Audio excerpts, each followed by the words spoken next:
পুরুষের যে সবসময় মন ভার করে, মন খারাপ করে পেরেশানির ভিতরে থাকতে হবে এমনটা কিন্তু নয়। ফাঁকে সাকে একটু মনে রং লাগলে, একটু রোমান্স করতে মন চায়, কিন্তু একটু মনে রং লাগলে একটু গান গাতেও ইচ্ছে করে। আপনার কেমন মনে হয়? আপনার ইচ্ছে করে না? আমার কিন্তু ইচ্ছে হয়। তো দেখুন, এই ভাইয়া সেই ইচ্ছের কারণে, মনে রং লাগার কারণে ভাইয়া একটু গান গাইতে চাইছে। তো ফ্যামিলিতে যদি এরকম এক পিস করে থাকে তাহলে কি পরিস্থিতি হবে ভাইয়া? সেই পরিস্থিতি শিকার দেখতে থাকুন ভিডিওটি। তোমায় একটু না দেখলে আর আমি থাকতে পারি না, মন পাগল পাগল হয়, ধরে রাখতে পারি না। থামলা কেন? গাও। তুমি তো ভালোই গাইতে পারো, তোমার গলার স্বর তো সুন্দর। সত্যি? আর তুমি তো জানো না, আমি তো একসময় গান গাইতাম। তাই নাকি? সেটা আমি জানি তো। যে মেয়েরা দেখতা সেটা দিয়ে তোমার গার্লফ্রেন্ড মনে হইতো, তারে ডেডিকেট করে গান গাইতা। কিন্তু এখন কারে ডেডিকেট করে তুমি গানটা গাইতেছো? আরে দূর, উল্টা পাল্টা কথা বলো না তো। আর আমি কারে ডেডিকেট করব? গানটা মনে পড়ছে তাই একটু গাইতেছিলাম আর কি। কিন্তু আমি 100% শিওর যে আপনি গানটা কাউরে ফিল করেই গাইতেছিলেন। মানে আপনার কণ্ঠের ভিতরে যে পিরিত দেখা দিতেছিল, এটা কাউরে ফিল করা ছাড়া আসলে গাওয়া সম্ভব না। আমার কি মনে হয় জানো আপু, ভাইয়া মনে হয় নিশ্চয়ই নতুন কারো প্রেমে পড়ছে। আপুর কথা কিন্তু ঠিক আছে। একদম সঠিক কথাটা বলছিস, আমারও তাই মনে হইতাছে। নাহলে যে সুন্দর করে, মানে যে প্রেম নিয়ে গান গাইতেছে, প্রেমে পড়া ছাড়া আসলে এত সুন্দর করে গান গাওয়া সম্ভব না। এই দেখো, এই তোমাদের মেয়ে মানুষের না একটা স্বভাব, কথায় কথা শুধু আমাদের সন্দেহ করো। আবু ভাইয়া কিন্তু খারাপ বলে নাই।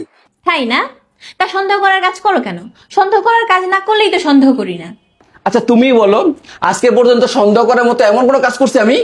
হ্যাঁ, কি বললা? শুনি নাই, কি বললা? বরং তুমি এই না বলতে পারো যে আমি কি আজকে পর্যন্ত এমন কোনো কাজ করছি নাকি যাতে আমাকে সন্দেহ করা যায় না।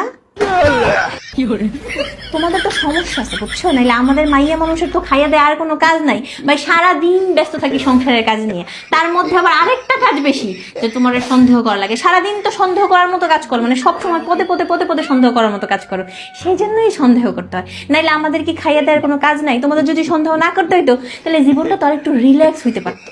শোনো, আমি কাউকে ডেডিকেট করে নেই, সরো, আমার কাজ আছে, আমি বাইরে যাচ্ছি।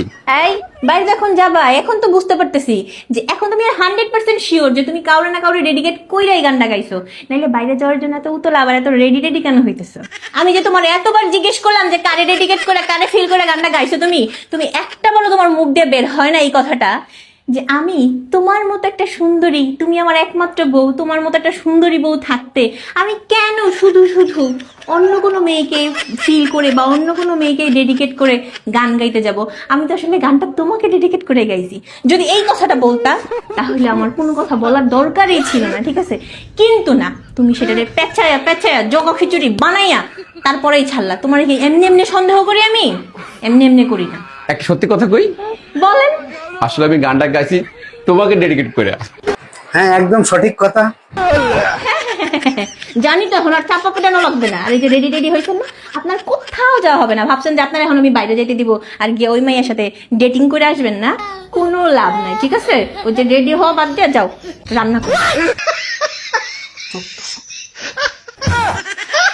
শোনো, এই শোনো, ভিডিওটি কেমন হয়েছে অবশ্যই কমেন্ট করে জানাবেন কিন্তু কমেন্ট বক্সে। ধন্যবাদ, ভালো থাকবেন।